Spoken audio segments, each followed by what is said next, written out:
চট্টগ্রামের সীতাকুণ্ড উপজেলার বাঁশবাড়িয়া ইউনিয়নের ৪ নম্বর ওয়ার্ড শাখার উদ্যোগে ধানের শীষ প্রতীকের পক্ষে এক নির্বাচনী জনসভা অনুষ্ঠিত হয়েছে।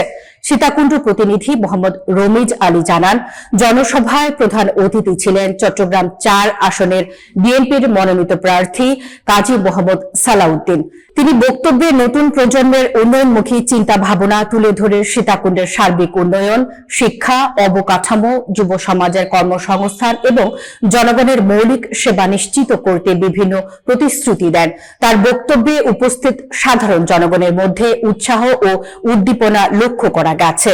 অনুষ্ঠানে বিশেষ অতিথি হিসেবে উপস্থিত ছিলেন সীতাকুণ্ড থানা বিএনপির সদস্য সচিব কাজী মোহাম্মদ মহিউদ্দিন, সাবেক সাধারণ সম্পাদক জয়নাল আবেদিন দুলাল, সাবেক আহ্বায়ক গাজী সুজাউদ্দিন, সদস্য এম শামসুদ্দোহা, মুন্সি মিয়া সহ স্থানীয় বিএনপির সিনিয়র নেতৃবৃন্দ।